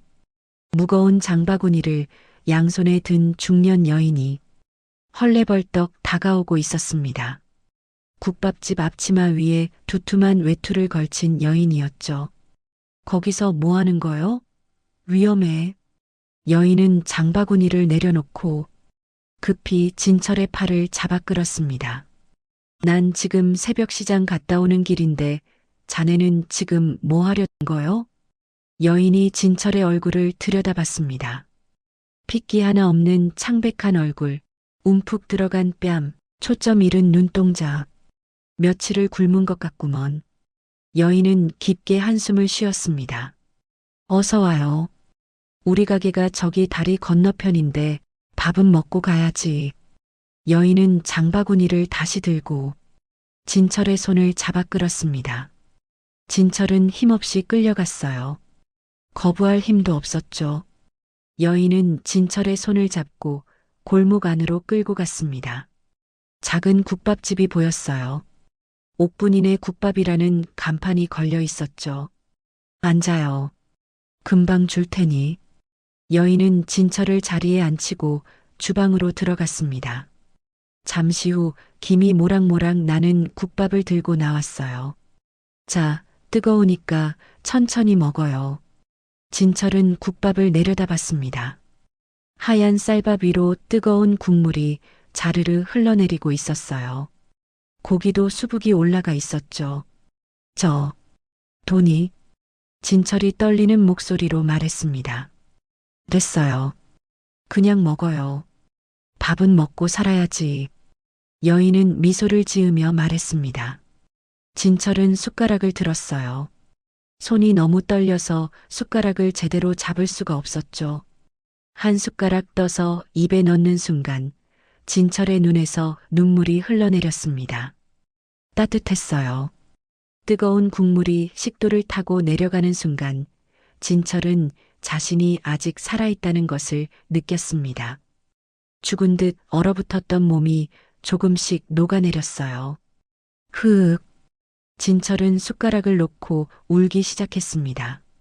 어깨가 들썩였고 눈물이 국밥 그릇에 뚝뚝 떨어졌어요. 괜찮아요. 울어도 돼요. 다 울어내요. 여인은 진철의 등을 토닥이며 말했습니다. 진철은 한참을 울었어요. 그동안 참았던 모든 서러움이 터져나왔죠. 한참 후 진철은 다시 숟가락을 들었습니다. 눈물을 흘리며 국밥을 먹었어요. 한 숟가락 한 숟가락이 너무나 소중했습니다. 국밥을 다 먹고 나자 진철은 조금 정신이 돌아왔습니다. 감사합니다. 정말 감사합니다. 진철은 고개를 숙이며 말했습니다. 천천히 가요. 조심하고. 여인은 따뜻하게 웃으며 말했습니다. 진철은 국밥집을 나섰습니다. 눈은 여전히 내리고 있었어요. 하지만 아까와는 달랐습니다. 뜨거운 국밥 한 그릇이 몸을 데워주었고 여인의 따뜻한 마음이 얼어붙었던 가슴을 녹여주었죠. 다시 살아야겠다. 진철은 그렇게 생각했습니다. 아직 늦지 않았어요. 다시 시작할 수 있었죠. 그날 밤 진철은 국밥집 앞으로 돌아왔습니다. 가게 옆에 우편함이 보였어요. 진철은 주머니를 뒤졌습니다. 만년필이 나왔습니다. 자신이 직접 디자인한 꿈의 상징이었던 그 만년필이었죠. 이제 남은 건 이것뿐이었습니다. 진철은 근처 구멍가게에서 종이와 봉투를 얻어왔습니다. 떨리는 손으로 편지를 썼어요. 아주머니께 죽으려던 저를 이 국밥 한 그릇이 살렸습니다. 아주머니의 따뜻한 마음이 제게 다시 살 용기를 주었습니다. 이 은혜는 절대 잊지 않겠습니다. 꼭 성공해서 다시 찾아뵙겠습니다. 그때까지 이 만년필을 맡아주십시오. 이것은 제 꿈이었고 실패했지만 제 전 재산입니다. 성공해서 찾으러 올 때까지 지켜주십시오. 반드시 돌아오겠습니다. 박진철 올림. 진철은 편지와 만년필을 봉투에 넣고 우편함에 넣었습니다. 그리고 국밥집을 향해 깊이 고개를 숙였어요. 감사합니다. 꼭 다시 오겠습니다. 진철은 돌아섰습니다. 눈 내리는 거리를 걸어가는 그의 뒷모습은 외로워 보였지만 이제는 달랐어요. 그의 걸음에는 다시 살겠다는 의지가 담겨 있었습니다. 그로부터 10년이 흘렀습니다. 진철은 작은 일부터 다시 시작했어요. 공사장에서 막노동을 하고 식당에서 설거지를 하고 새벽 배달도 했죠. 조금씩, 아주 조금씩 돈을 모았습니다. 그리고 다시 사업을 시작했어요. 이번에는 신중했습니다. 작은 것부터, 확실한 것부터 해나갔죠. 20년이 더 흘렀습니다. 진철의 회사는 점점 커졌습니다. 태산무역이라는 이름으로 시작한 회사는 이제 태산그룹이 되어 있었어요. 회장님, 오늘 매출이 또 신기록을 달성했습니다. 축하드립니다, 회장님. 임직원들이 박수를 쳤습니다. 하지만 진철의 가슴 한켠은 늘 무거웠어요. 아주머니, 성공할수록 그 국밥집 여인이 생각났습니다. 약속을 지켜야 했어요. 진철은 사람을 풀어 국밥집을 찾았습니다. 하지만 그 자리에는 국밥집이 없었어요. 빌딩이 들어서 있었죠. 혹시 옥분이네 국밥 아시는 분 계십니까? 진철은 주변 사람들에게 물어봤습니다. 하지만 아무도 몰랐어요. 한 20년 전에 없어진 것 같은데요? 주인이 어디로 갔는지는 저희도 몰라요. 진철은 탐정까지 고용했습니다. 하지만 찾을 수 없었어요. 그렇게 40년이 흘러갔습니다. 회장의 눈앞에 현재가 다시 펼쳐졌습니다. 눈 내리는 골목길, 무릎 꿇은 자신, 그리고 눈앞에 서 있는 할머니. 40년을 찾아 헤맨 그 여인이 바로 여기 있었습니다. 박진철, 자네가 정말... 할머니의 목소리도 떨렸습니다. 40년 전 그 야윈 청년의 얼굴이 눈앞에 중후한 신사와 겹쳐졌어요. 세월이 흘러 얼굴에는 주름이 깊어지고 머리에는 은발이 섞였지만 그 눈빛만은 여전히 간절했습니다. 할머니는 천천히 무릎을 굽혔습니다. 할머니, 은호가 깜짝 놀라 할머니를 부축했어요. 하지만 할머니는 고개를 저으며 회장과 눈높이를 맞췄죠. 두 사람은 눈밭에 나란히 무릎을 꿇고 앉아 서로를 바라봤습니다. 자네가 그 청년이구먼. 할머니의 눈에서 눈물이 흘러내렸습니다. 주름진 손이 회장의 손을 꽉 잡았어요. 성공했어. 정말, 정말 대견해. 할머니의 목소리는 떨렸지만 그 안에는 깊은 안도감이 담겨 있었습니다. 죽지 않고 살아줘서 고마워. 그날 자네 눈빛이 너무 무서웠거든. 정말 죽을 것 같아서 내가 얼마나 걱정했는지 아나. 할머니는 말을 잇지 못하고 흐느꼈습니다. 회장도 할머니의 손을 꽉 잡으며 울었어요. 두 사람의 울음소리가 눈 내리는 골목에 메아리 쳤죠. 은호는 그 광경을 보며 가슴이 뜨거워졌습니다. 코끝이 찡해지고 눈시울이 붉어졌어요. 리어카 손잡이를 잡은 손을 놓고 두 사람에게서 조금 떨어져 섰습니다. 이 순간만큼은 방해하고 싶지 않았거든요. 한참 후 회장이 고개를 들었습니다. 눈물로 범벅이 된 얼굴이었지만 그 눈빛은 간절했어요. 아주머니, 도대체 어디 계셨던 겁니까? 회장의 목소리는 떨렸습니다. 제가 얼마나 찾았는데요. 성공한 후 바로 국밥집으로 갔어요. 하지만 가게는 사라지고 없었죠. 빌딩이 들어서 있었고, 회장은 말을 멈추고 한숨을 내쉬었습니다. 사람을 풀어서 찾아봤습니다. 탐정도 고용했어요. 하지만 아무도 아주머니를 찾을 수 없었어요. 주변 사람들에게 물어봐도 아무도 몰랐죠. 회장의 목소리에는 수십 년간 쌓인 그리움과 안타까움이 묻어났어요. 왜 이런 곳에 계십니까? 폐지를 주우시면서 회장은 더 이상 말을 잇지 못했습니다. 할머니의 거칠고 갈라진 손, 낡은 옷, 허리가 굽은 모습, 이 모든 것이 회장의 가슴을 아프게 했죠. 할머니는 씁쓸한 미소를 지으며 고개를 저었습니다. 그게 나도 참 파란만장했어. 할머니는 천천히 입을 열었어요. 자네가 떠난 후 한 5년쯤 지났을까? 국밥집이 제법 잘 됐어. 단골 손님들도 많았고 하루하루 바쁘게 살았지.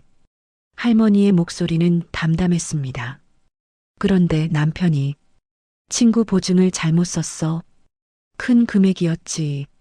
친구가 사업에 실패하면서 빚이 우리한테 다 넘어왔어. 할머니는 잠시 말을 멈추고 하늘을 올려다봤습니다. 집이고 가게고 다 넘어갔어. 평생 모은 돈도 다 날아갔지. 빚쟁이들이 우리를 찾아다녔어. 매일 전화가 왔고 가게 앞에서 기다렸지. 회장의 얼굴이 어두워졌습니다. 자신과 비슷한 일을 할머니도 겪으셨던 거예요. 그래서 도망을 다녔어. 남편이랑 둘이서 쪽방촌을 전전하며 숨어 살았지. 남편은 낮에 일용직 일을 했고 나는 식당에서 설거지를 했어. 할머니의 목소리에는 서러움이 묻어났습니다. 그렇게 10년을 살았을까? 남편이 쓰러졌어. 과로였지. 병원에 데려갔지만 얼마 못 가고 세상을 떠났어. 아주머니, 회장이 할머니의 손을 더 꽉 잡았습니다. 혼자 남았어. 빚은 여전히 남아 있었고 나이도 들어서 일자리를 구하기 힘들었지. 그래서 폐지를 줍기 시작했어.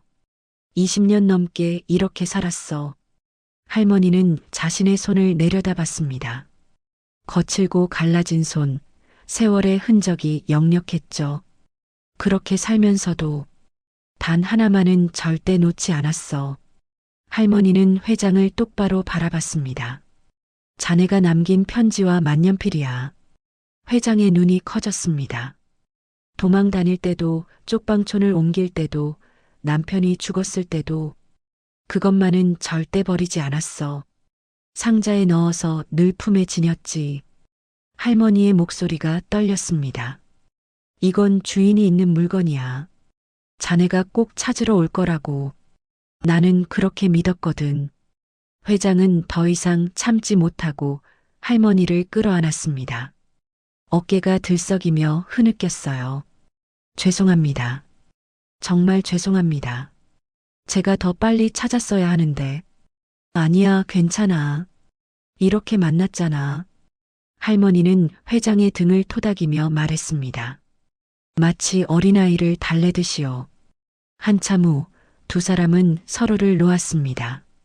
회장은 코트 안주머니에서 무언가를 꺼냈어요. 만년필이었습니다.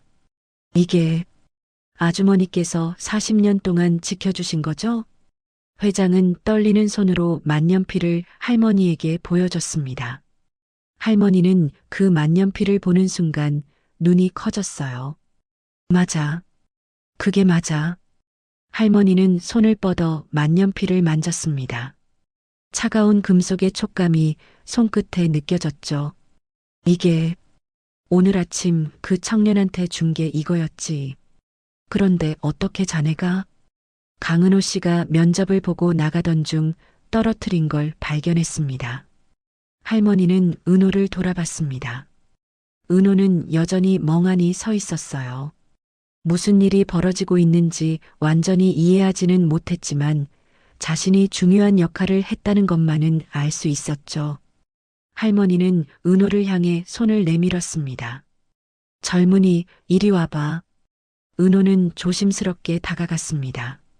할머니는 은호의 손을 잡으며 말했어요. 오늘 아침 이 청년이 날 구해줬어. 할머니는 회장을 바라보며 말을 이었습니다. 리어카가 언덕에서 미끄러져 내려갈 뻔했는데 이 청년이 몸을 던져 막아줬지. 그 바람에 옷이 다 망가졌어. 면접 보러 가는데 말이야. 회장은 은호를 올려다봤습니다. 찢어진 바지, 더러워진 재킷. 그제야 은호가 왜 그런 모습으로 면접장에 왔는지 이해가 됐어요. 그래서 내가 미안한 마음에 뭐라도 해주고 싶었어. 하지만 내게 줄 수 있는 건 아무것도 없었지. 그때 생각났어. 자네가 남긴 만년필이. 할머니는 회장의 손을 꽉 잡았습니다. 평생 간직해온 이 만년필을 이 착한 청년에게 행운의 부적으로 줬어. 이 청년에게 좋은 일이 생기길 바라면서 말이야. 할머니의 눈에 다시 눈물이 고였습니다. 그런데 그게 자네를 내게 데려왔구먼.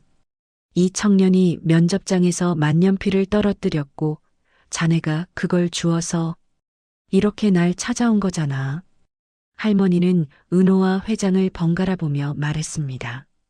인연이란 게 참 신기해.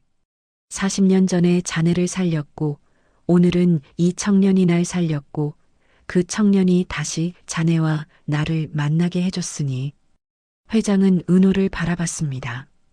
그 눈빛에는 깊은 감사가 담겨 있었어요. 고맙네, 강은호 씨. 자네가 아니었으면 나는 평생 아주머니를 찾지 못했을 거야. 회장은 천천히 일어났습니다. 그리고 은호를 향해 고개를 깊이 숙였어요. 정말 고맙네. 은호는 황급히 손을 내저었습니다. 아, 아닙니다. 저는 그냥, 아니야. 회장이 고개를 들며 말했습니다. 자네는 오늘 두 사람을 구했어. 아주머니의 생명을 구했고 나의 40년 수건을 풀어줬지. 회장은 은호의 어깨에 쌓인 눈을 털어주었습니다. 마치 아들을 대하듯 다정한 손길이었어요. 아까 면접장에서도 느꼈지만 자네는 정말 특별한 사람이야. 회장은 할머니를 부축해 일으켰습니다. 그리고 두 손으로 할머니의 손을 감싸주며 말했어요. 아주머니, 이제 고생 안 하셔도 됩니다. 회장의 목소리는 단호했습니다. 제가 앞으로 친어머니처럼 모시겠습니다. 집도 마련해드리고 편히 사시도록 모든 걸 해드리겠습니다. 아니야, 그럴 필요 없어. 할머니가 손을 내저었지만 회장은 고개를 저었어요. 아닙니다. 이건 제 의무입니다. 아주머니께서 제게 주신 은혜를 갚을 기회를 주십시오. 제발. 회장의 눈에 다시 눈물이 맺혔습니다. 할머니는 그런 회장을 보며 천천히 고개를 끄덕였어요. 그래. 그렇다면 고맙게 받을게. 회장은 안도의 한숨을 내쉬었습니다. 그리고 은호를 돌아봤어요. 자네도 면접장에서 만년필 떨어뜨린 거 알고 있었나? 아, 아니요. 몰랐습니다. 은호는 솔직하게 대답했습니다. 재킷 주머니에 구멍이 났었나 봐요. 그걸 몰랐어요. 회장은 고개를 끄덕이며 만년필을 들어 올렸습니다. 이 만년필이 우리 셋을 이어준 거야. 40년 전 나와 아주머니를, 그리고 오늘 자네가 우리를 다시 만나게 해줬지. 회장은 은호의 눈을 똑바로 바라봤습니다. 아까 면접장에서 자네 실력은 이미 확인했네. 학점도 좋고 토익 점수도 훌륭하고 답변도 논리적이었어. 은호는 긴장한 표정으로 회장을 바라봤어요. 하지만 내가 진짜 보고 싶었던 건 그게 아니었어. 스펙은 누구나 쌓을 수 있지. 하지만 사람의 본질은 쉽게 바꿀 수 없거든. 회장은 잠시 말을 멈추고 눈 내리는 하늘을 올려다봤습니다. 자네는 나에게 알려줬어. 면접은 면접장에만 있는 게 아니라는 걸. 진짜 면접은 바로 이런 순간, 위기의 순간에 어떤 선택을 하느냐에 달려 있다는 걸 말이야. 회장은 다시 은호를 바라봤어요. 우리 회사가 잊고 있던 가장 중요한 가치. 그건 바로 사람이야. 실력도 중요하지만 진짜 중요한 건 사람다움이지. 자네가 그걸 다시 깨닫게 해줬어. 회장은 은호의 어깨를 두드리며 확신에 찬 목소리로 말했습니다. 강은호 씨, 자네 합격일세. 은호의 눈이 커졌습니다. 믿을 수 없다는 표정이었죠. 정말, 정말입니까? 그럼 내일부터 출근하게. 아니, 오늘은 푹 쉬고 모레부터 출근하게. 인사팀에 연락해두겠네. 은호는 그 자리에서 멍하니 서 있었습니다. 아침에 모든 걸 포기했다고 생각했는데 지금 합격 통보를 받고 있었어요. 꿈인가 싶었죠. 고맙습니다. 정말 감사합니다. 은호는 허리를 깊이 숙이며 인사했습니다. 눈물이 주르르 흘러내렸어요. 기쁨의 눈물이었죠. 할머니는 그런 은호를 보며 환하게 웃었습니다. 그것 봐. 내가 뭘 했어? 할머니 부적 덕분에 합격했다니까. 은호는 할머니를 보며 웃었습니다. 아까 했던 거짓말이 진짜가 된 거예요. 눈은 여전히 내리고 있었습니다. 하지만 이제 그 눈은 차갑지 않았어요. 세 사람의 얼굴에는 따뜻한 미소가 번지고 있었죠. 회장은 비서에게 손짓했습니다. 차에서 기다리던 비서가 우산을 들고 달려왔어요. 아주머니, 우선 따뜻한 곳으로 가시죠. 감기 걸리시겠어요. 이 리어카는 제가 처리하겠습니다. 걱정 마세요. 회장은 할머니를 부축해 차로 안내했습니다. 은호도 함께 따라갔어요. 차에 탄 세 사람은 서로를 바라보며 미소 지었습니다. 40년의 세월이 만들어낸 기적 같은 만남이었죠. 차가 출발하며 골목을 벗어났습니다. 리어카만 홀로 눈 속에 남겨졌지만 이제 할머니는 더 이상 그 무거운 짐을 끌지 않아도 되었어요. 1년이 지났습니다. 따스한 햇살이 창문을 통해 방 안으로 들어왔어요. 할머니는 천천히 눈을 떴습니다. 포근한 이불 속에서 몸을 뒤척이며 기지개를 켰죠. 손을 뻗어 옆 탁자 위의 시계를 확인했습니다.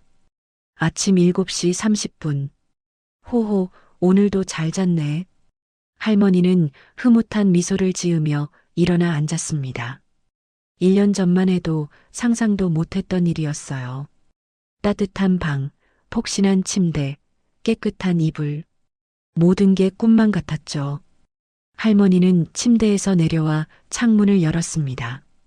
신축 아파트 10층에서 내려다 보이는 풍경은 아름다웠어요. 멀리 산이 보였고 아파트 단지 안에는 잘 가꿔진 정원이 있었죠. 참 좋은 곳이야. 할머니는 중얼거리며 창문을 닫았습니다. 그리고 거실로 나왔어요. 깨끗하고 따뜻한 거실에는 아담한 소파와 텔레비전이 있었고 식탁 위에는 어제 회장이 보내준 과일 바구니가 놓여 있었죠. 부엌으로 향한 할머니는 냉장고를 열었습니다. 반찬통이 가득 들어 있었어요. 회장이 고용한 가정부 아주머니가 일주일에 3번씩 와서 반찬을 만들어주고 청소도 해줬죠. 이렇게까지 해줘도 되는 건지 할머니는 매번 미안한 마음이 들었습니다. 하지만 회장은 늘 똑같이 대답했어요. 아주머니께서 제게 주신 은혜에 비하면 이건 아무것도 아닙니다. 할머니는 간단히 아침을 차려 먹었습니다. 따뜻한 미역국과 밥, 그리고 맛있는 반찬들. 혼자 먹기 아까울 정도로 푸짐했죠. 식사를 마치고 설거지를 하는데 초인종이 울렸습니다. 누구시오? 아주머니, 접니다. 진철이요. 할머니는 환한 미소를 지으며 문을 열었습니다. 회장이 서 있었어요. 손에는 따뜻한 빵이 든 봉지를 들고 있었죠. 아이고, 이른 아침부터 웬일이야? 출근길에 들렀습니다. 빵 좀 사왔어요. 아침은 드셨어요? 먹었지. 자네는? 저도 먹었습니다. 그래도 간식으로 드세요. 회장은 빵 봉지를 식탁 위에 놓으며 할머니를 살폈습니다. 안색이 좋아 보였어요. 1년 전과는 비교도 할 수 없을 정도로 건강해 보였죠. 요즘 어떠세요? 불편한 건 없으시고? 없어. 너무 좋아. 이렇게 편하게 살아도 되나 싶을 정도야. 할머니는 회장을 소파에 앉혔습니다. 그리고 차를 끓여왔어요. 자네 덕분에 내가 이렇게 편하게 살고 있어. 정말 고마워. 무슨 말씀을요? 제가 더 감사하죠. 두 사람은 차를 마시며 담소를 나눴습니다. 회장은 요즘 회사 이야기를 들려줬고 할머니는 아파트 단지에서 만난 이웃들 이야기를 들려줬어요. 아, 참. 은호는 요즘 어떤가? 할머니가 물었습니다. 회장의 얼굴에 흐뭇한 미소가 번졌어요. 정말 잘하고 있습니다. 입사한 지 1년밖에 안 됐는데 벌써 팀에서 없어서는 안 될 사람이 됐어요. 그래, 다행이구먼. 착한 애니까 당연하지. 실력도 정말 좋습니다. 며칠 전에 큰 프로젝트를 성공시켰어요. 다들 칭찬이 자자하더라고요. 회장은 자랑스러운 표정으로 말했습니다. 마치 자신의 아들 이야기를 하는 것 같았죠. 오늘 저녁에 은호도 오기로 했습니다. 아주머니 댁에서 같이 저녁 먹으면 어떨까 해서요. 오, 그거 좋지. 내가 밥을 해야겠네. 아니에요. 제가 준비해 올게요. 아주머니는 그냥 편히 계세요. 안 돼, 안 돼. 손님 오는데 내가 직접 해야지. 요즘 반찬도 많이 있으니까 괜찮아. 할머니는 고집을 부렸고 회장은 웃으며 고개를 끄덕였습니다. 그럼 제가 저녁 때 다시 올게요. 은호랑 같이요. 회장은 자리에서 일어나며 방 한쪽을 바라봤습니다. 작은 선반 위에 액자가 놓여 있었어요. 1년 전 눈 내리던 그날 이후 세 사람이 함께 찍은 사진이었죠. 사진 속에서 할머니는 두 사람의 손을 잡고 환하게 웃고 있었고 회장과 은호도 밝게 웃고 있었습니다. 그 옆에는 낡은 편지가 액자에 넣어져 있었어요. 40년 전 진철이 남긴 그 편지였죠. 그때 사진 참 잘 나왔죠? 회장이 웃으며 말했습니다. 그럼 내 평생 가장 소중한 사진이야. 할머니도 그 사진을 바라보며 흐뭇하게 웃었습니다. 같은 시각 태상그룹 본사에서는 은호가 회의실에서 프레젠테이션을 마치고 나왔습니다. 동료들이 박수를 쳤어요. 은호 씨 정말 대단해요. 이번 프로젝트 성공은 은호 씨 덕분이에요. 은호는 쑥스럽게 웃으며 고개를 숙였습니다. 다들 도와주신 덕분입니다. 겸손까지 하네. 역시 우리 팀의 에이스야. 팀장이 은호의 어깨를 두드렸습니다. 1년 전만 해도 신입사원이었던 은호는 이제 팀에서 가장 믿을 만한 사람이 되어 있었어요. 사무실로 돌아온 은호는 자리에 앉아 모니터를 켰습니다. 이메일이 여러 통 와 있었어요. 하나씩 확인하며 답장을 보내는데 내선 전화가 울렸습니다.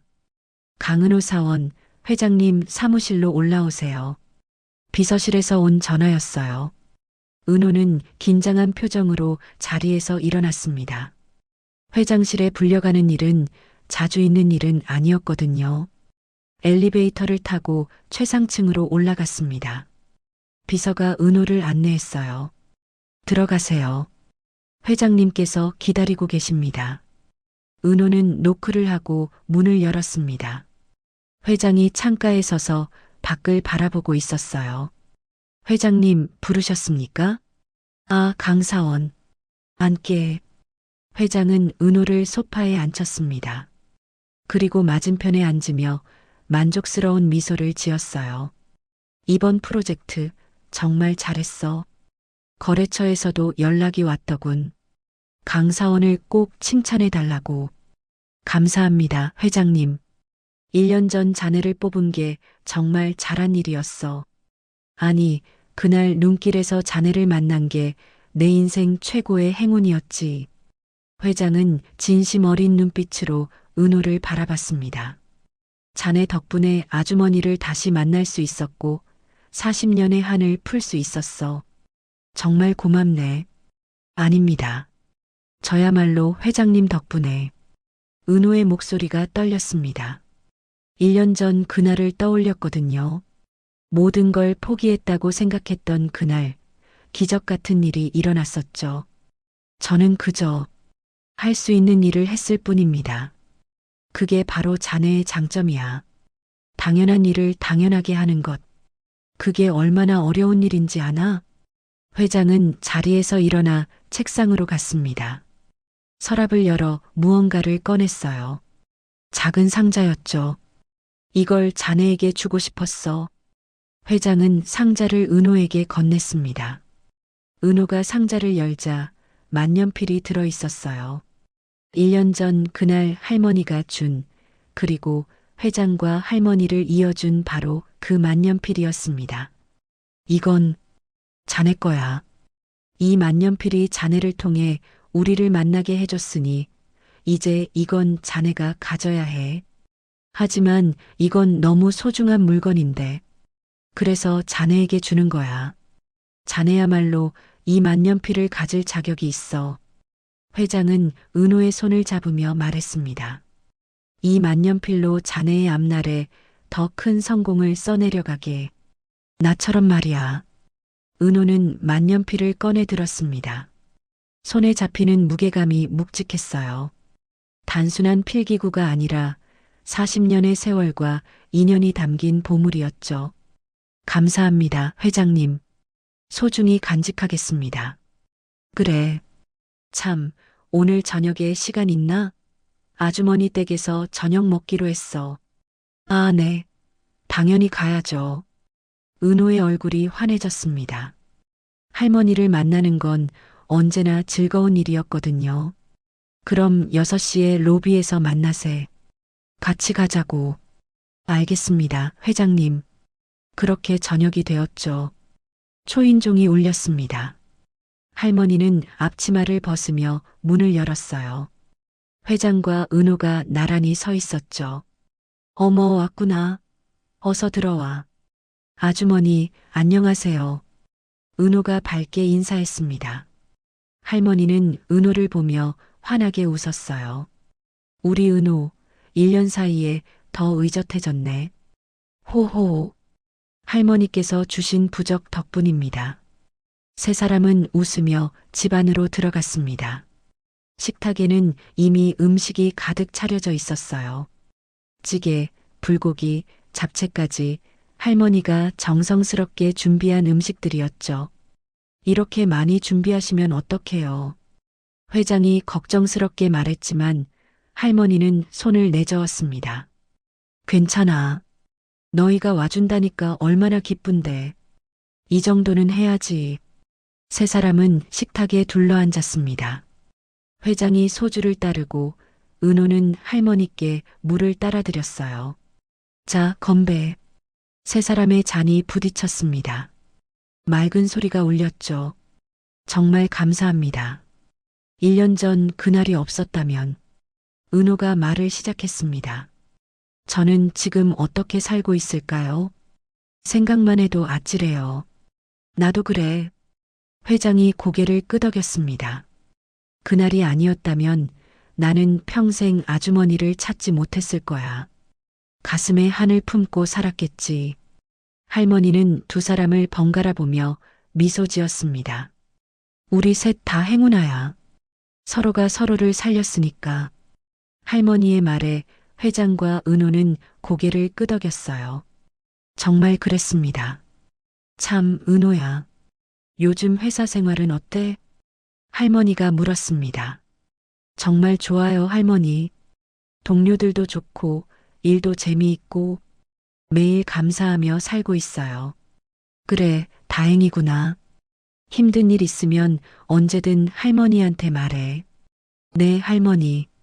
식사를 하는 동안 세 사람은 끊임없이 이야기를 나눴습니다. 웃음소리가 집안을 가득 채웠어요. 따뜻하고 행복한 시간이었죠. 식사를 마치고 설거지를 할 때였습니다. 창밖을 보던 할머니가 소리쳤어요. 어머, 눈이 온다. 회장과 은호가 창가로 달려갔습니다. 정말로 눈이 내리고 있었어요. 작은 눈송이들이 하늘에서 천천히 내려오고 있었죠. 올겨울 첫눈이네. 회장이 중얼거렸습니다. 1년 전 그날도 이렇게 눈이 내렸었죠. 첫눈이면 소원을 빌어야지. 할머니가 손을 모으며 눈을 감았습니다.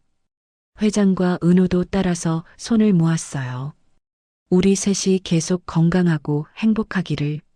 세 사람은 같은 마음으로 소원을 빌었습니다. 은호는 할머니의 집을 나와 집으로 향했습니다. 눈은 계속 내리고 있었고 거리는 하얗게 변해가고 있었어요.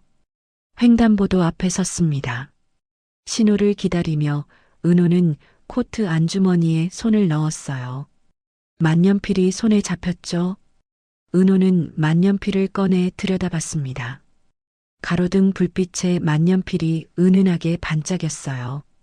이 만년필 하나가 우리 세 사람을 이어줬다니. 은호는 미소 지으며 만년필을 다시 주머니에 넣었습니다. 신호가 바뀌었고 은호는 횡단보도를 건너기 시작했어요. 눈은 계속 내렸습니다. 은호의 어깨에, 머리에, 온 세상에 하얗게 내려앉았죠. 은호는 걸으며 하늘을 올려다봤습니다. 어머니, 아버지, 보고 계시죠? 저 이렇게 잘 살고 있어요. 은호의 눈시울이 뜨거워졌습니다. 하지만 슬픔이 아니었어요. 감사함이었죠. 1년 전 그날 폭설 속에서 모든 것을 잃었다고 생각했습니다. 하지만 그날은 끝이 아니라 시작이었어요. 새로운 인연의 시작, 새로운 삶의 시작이었죠. 은호는 주머니 속 만년필을 다시 한번 만졌습니다. 따뜻했어요.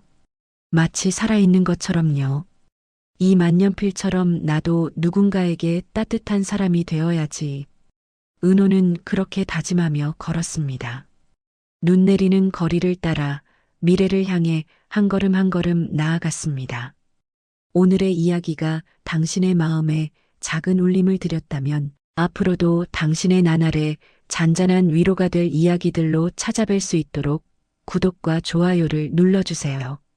그리고 사연의 주인공을 위한 따뜻한 말씀도 댓글로 부탁드립니다. 당신의 오늘을 늘 응원합니다. 인생 나날이었습니다.